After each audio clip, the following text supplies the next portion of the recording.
Hello दोस्तों, आज मैं आपके सामने एक नई फैन कॉमिक लेके आ रहा हूँ जो कि है इवल साइटामा वर्सेस साइटामा। लेकिन इसमें मैंने अपना कुछ पर्सनल टच भी दिया है और उसमें एक्स्ट्रा स्टोरी ऐड की है और इस वीडियो की शुरुआत उसी स्टोरी से होगी। मुझे उम्मीद है कि आपको ये वीडियो पसंद आएगी, तो चलिए फिर शुरू करते हैं। तो दोस्तों, जैसे कि आपने वेब कॉमिक में देखा ही होगा कि तात्सुमाकी साइटामा के साथ लड़ रही थी, बट क्योंकि वो पहले से ही मॉन्स्टर एसोसिएशन और गारो के साथ लड़ लड़ के थक चुकी थी, इसलिए वो पूरी तरह से साइटामा से नहीं लड़ पाई थी। तो वहीं एक दिन जब साइटामा अपने घर में आराम कर रहा था, तभी तात्सुमाकी फिर से साइटामा से लड़ने आती है और इस लड़ाई के बीच में वो साइटामा का घर भी तबाह कर देती है। इधर फिर से साइटामा तात्सुमाकी के ऊपर हमला नहीं करता, बल्कि उसके अटैक्स को झेलता रहता है। ये सब देख के भी तात्सुमाकी हार नहीं मानती। भले उसको पता होता है कि वो साइटामा को कोई भी नुकसान नहीं पहुंचा सकती, बट फिर भी इधर साइटामा मन में यही सोचते है कि तात्सुमाकी ऐसे नहीं मानेगी जब तक साइटामा उसको थोड़ी सी चोट ना पहुंचाए, बिल्कुल थोड़ी सी। भले ही वो तात्सुमाकी को बुरी तरह से जख्मी तो नहीं करना चाहता था, बस उसे सावधान करना चाहता था। लेकिन साइटामा जो अपनी नॉर्मल ताकत से मॉन्स्टर्स को मारता है, उससे तात्सुमाकी को कोई फर्क ही नहीं पड़ा। इस अटैक के बाद तात्सुमाकी को अपने ऊपर और भी ज्यादा कॉन्फिडेंस आ गया और उसे लगा कि वो साइटामा को हरा सकती है, और उसे यही लग रहा था कि साइटामा तो अपनी पूरी ताकत से लड़ रहा है। उसके बाद वो फिर से साइटामा की बेइज्जती मारने लगी और उसके ऊपर पत्थर फेंकने लगी। लेकिन हम सबको ही पता है कि साइटामा यहाँ पे अपने आप को कंट्रोल करके खड़ा था। वो मन में यही सोच रहा था कि उसको तात्सुमाकी के खिलाफ कितनी फोर्स यूज करनी चाहिए। मेरे ख्याल से अगर थोड़ी सी ताकत बढ़ा भी दी जाए तो तात्सुमाकी इस अटैक को झेल सकती है कि नहीं। यहाँ पे साइटामा तात्सुमाकी के ऊपर अटैक करता है, लेकिन गलती से, भले वो ऐसा चाहता नहीं था, लेकिन तात्सुमाकी मर जाती है। ये बात जब हीरो एसोसिएशन को पता चलती है तो वो साइटामा को खतरा ही मान लेते हैं और उसके इस गुनाह के लिए सारे हीरोज को साइटामा की न्यूज दे दी जाती है। पहले तो साइटामा इनमें से किसी से भी नहीं लड़ता और बस डिफेंड करता रहता है, लेकिन एक के बाद एक नए हीरोज आते गए और अपनी हीरोइक लाइंस बोल बोल के उसके ऊपर अटैक करते गए। पहले जिन हीरोज को उन्होंने बिल्कुल भी जख्मी नहीं किया था, जैसे कि मूवमेंट राइडर, क्योंकि वो उसका एक समय पे दोस्त हुआ करता था, भले ही उसके जीतने के कोई चांसेस नहीं होते थे, लेकिन फिर भी वो लड़ने आता था, वो भी फिर से सामने आया। इस समय तक दुनिया के सब लोग साइटामा से नफरत करने लगे थे और साथ ही साथ जो लोग साइटामा को जानते थे वो भी। इस समय पे साइटामा के खिलाफ पूरी दुनिया हो चुकी थी और इधर साइटामा को शांति नहीं मिल रही थी, जिस वजह से उसने अपना आपा खो दिया। और जब साइटामा को मारने के लिए स्वीट मास्क आया और उसे लगा कि वो साइटामा को अकेले ही हरा सकता है, तो स्वीट मास्क को पता भी नहीं चला कि वो कब मर गया और कैसे मरा। जब स्वीट मास्क मरा तो उससे सारे के सारे क्लासेस हीरोज को फिर से भेजा गया, जिनको पहले साइटामा ने थोड़ा सा जख्मी ही किया था। उन्होंने ये प्लान बनाया कि वो अगर साइटामा के ऊपर ग्रुप में अटैक करेंगे तो जरूर उसको हरा सकते हैं। इस समय तक साइटामा ने अपना आपा पूरी तरह से खो दिया था और उन सब क्लासेस हीरोज को मारने में बिल्कुल भी दया नहीं दिखाई। आखिर में जब चाइल्ड एम्पायर भी साइटामा से लड़ लड़ के थक चुका था और साइटामा उसको मारने के लिए आगे आया, तो उसने अपना पंच रेडी कर लिया था और उसने इतनी फुल स्पीड में पंच मारा कि इतने में ही जेनोस चाइल्ड एम्पायर को बचाने के लिए आगे आ गया और वो पंच जाके जेनोस के कोर पे लगा। जैसे ही उसके कोर पे साइटामा का पंच लगा, वैसे ही यहाँ पे बहुत बड़ा एक्सप्लोजन हुआ और साइटामा एक पोर्टल में आ गया। और थोड़ी देर टाइम ट्रेवल करने के बाद उसने देखा कि यहाँ पे वो सिटी जेड में ही है, लेकिन सब कुछ नॉर्मल है, आसपास किसी की कोई लाश नहीं पड़ी और लोग भी शांति से घूम रहे हैं। तो अगर आप वन पंच मैन से जुड़ी मर्चेंडाइज खरीदना चाहते हैं तो उसके लिंक आपको डिस्क्रिप्शन में मिल जाएगी, आप वहां से जाके परचेज कर सकते हैं। कुछ देर यहाँ पे घूमने के बाद साइटामा को पता चल गया था कि ये उसकी दुनिया नहीं है, वो किसी और ही दुनिया में आ चुका है। टाइम ट्रेवल की वजह से उसकी याददाश्त थोड़ी कमजोर थी और जब उसे याद आया कि उसने अपने ही हाथों से जेनोस को मार दिया, जो कि उसकी इतनी चिंता करता था, तो इससे उसको बहुत बुरा लगा और इस समय तक ये साइटामा इवल साइटामा के नाम से ही जाना जाने लगा और उसे समझ आ गया था कि उसका जीने का अब कोई मकसद नहीं बचा है। उसे पता था कि उसे कोई भी हरा नहीं सकता है सिवाय खुद साइटामा के, और उसे ये पता था कि इस दुनिया में भी एक साइटामा जरूर होगा। तो इस इवल साइटामा ने साइटामा को ढूंढना शुरू कर दिया और एक दिन जब साइटामा शॉपिंग से आ रहा था, तब इवल साइटामा उसके सामने आया। साइटामा ने पूछा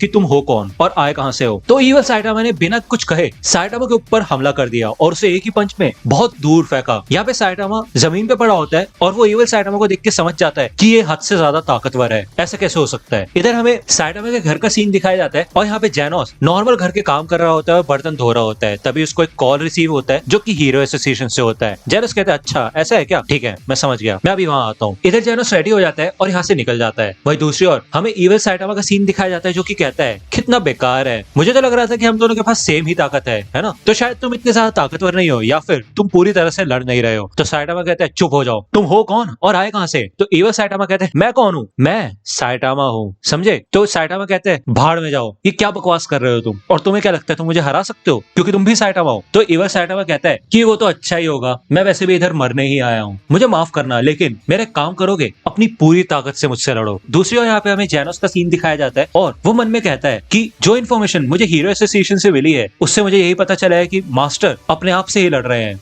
मतलब ऐसा कैसे हो सकता है? हाँ, लेकिन एक बात है, डॉक्टर कुसेनो ने एक बार बताया था कि वो रिसर्च कर रहे हैं कि सिटी जेड में एक टाइम पोर्टल है जिससे एक डायमेंशन से दूसरे डायमेंशन में जाया जा सकता है। दूसरे शब्दों में कहा जाए तो वो टाइम पोर्टल पैरेलल यूनिवर्स से कनेक्ट होता है जिससे अजीबोगरीब जीव आ सकते हैं। भले ही नॉर्मल लोगों के लिए उस टाइम पोर्टल से आना नामुमकिन है क्योंकि नॉर्मल इंसान की बॉडी ये सब सह ही नहीं सकती, लेकिन अगर इन एनालिसिस को देखें तो ऐसा लगता है कि दूसरी दुनिया के मास्टर हमारी इस दुनिया में इसलिए आ पाए क्योंकि उन्होंने टाइम पोर्टल का प्रेशर झेल लिया था। वैसे तो मैं किसी भी तरह मास्टर साइटामा की मदद लड़ाई में नहीं कर सकता हूँ, लेकिन इस बार वो दोनों ही एक जैसे ताकतवर हैं। भले ही मैं थोड़ी सी ही मदद कर पाऊँ, अगर मेरे को वहाँ पे ओपनिंग मिलेगी तो मैं जरूर कुछ कर पाऊंगा। तो इधर जेनोस आ जाता है और वो देखता है कि इधर साइटामा और ईवल साइटामा लड़ रहे होते हैं। साइटामा कहता है जेनोस यहाँ से चले जाओ, तुम्हें नहीं पता ये बाकी समय की तरह नहीं है, इस बार ये बहुत ज्यादा खतरनाक है। तो जेनोस कहता है लेकिन मास्टर मेरी बात तो सुनिए। और तभी यहाँ पे पीछे से ईवल साइटामा आ जाता है और वो जेनोस को देख के काफी ज्यादा खुश होता है। वो कहता है जेनोस मैं सच में तुमसे मिलने के लिए तरस रहा था। लेकिन तब यहाँ पे साइटामा आ जाता है और वो ईवल साइटामा के ऊपर हमला करता है। ईवल साइटामा कहता है हाँ, कितना बेकार है, तुम शुरू से ही सीरियसली नहीं लड़ रहे। तो साइटामा कहते हैं चुप हो जाओ, मैं तुम्हारी तरह नहीं हूँ। तो ईवल साइटामा कहता है बिल्कुल सही कहा,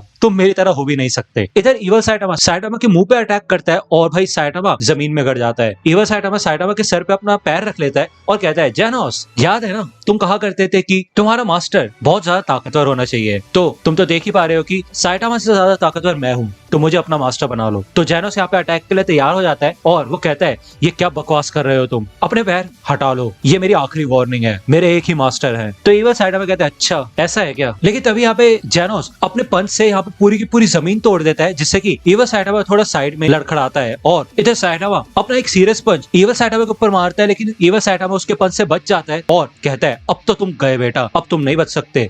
इधर जब ईवल साइटामा के ऊपर अब फिनिशिंग ब्लो करने वाला होता है और उसे खत्म करने वाला होता है, तभी यहाँ पे जेनोस आ जाता है बीच में और ईवल साइटामा को याद आता है कि कैसे पहले वाली दुनिया में उसने ऐसी ही सिचुएशन में जेनोस को खत्म कर दिया था और वो यहाँ पे अपना पंच रोक लेता है। लेकिन साइटामा इसे अपनी ओपनिंग मानता है और वो इतना खतरनाक पंच ईवल साइटामा को देता है कि इधर ईवल साइटामा की पूरी ऐसी तैसी हो जाती है और उसकी आंखों से आंसू भी आते हैं। अंत में वो जेनोस को देख के काफी ज्यादा खुश होता है और फाइनली इधर ईवल साइटामा मर जाता है। ये दोनों ईवल साइटामा को एक कपड़े में लपेट देते हैं और जेनोस कहते हैं मास्टर क्या ये ठीक है। तो साइटामा कहता है हाँ बस उसको जला देना। तो जेनोस कहता है क्यों, आखिरी समय पे वो हंसा क्यों, मुझे कुछ समझ में नहीं आया, आपने देखा था है कि नहीं। तो साइटामा कहता है हाँ क्योंकि वो मरना चाहता था, उसकी दुनिया में तुम मर चुके थे, इसी वजह से उसने अपने जीने का मकसद खो दिया था क्योंकि शायद तुम उसके लिए सब कुछ थे जैसे तुम मेरे लिए हो। इधर जेनोस पीछे से आके साइटामा को हक कर लेता है और साइटामा भी काफी खुश होता है और उसे फाइनली रियलाइज होता है कि जेनोस सच में उसका काफी अच्छा डिसाइबल तो है ही, साथ ही साथ उसका दोस्त भी है क्योंकि उसके अलावा इस दुनिया में उसका कोई नहीं है। तो दोस्तों यहाँ पे ये वेब कॉमिक एंड हो जाती है और इसका ये एक ही पार्ट था, इसके और पार्ट्स नहीं है। अब आप मेरे को कमेंट सेक्शन में बता सकते हैं कि आप आगे और कौन सी एनिमे की एक्सप्लेनेशन चाहते हैं या फिर मांगा, और अगर आप सिर्फ साइटामा का ही कंटेंट चाहते हैं तो भी आप मेरे को कमेंट सेक्शन में बता सकते हैं।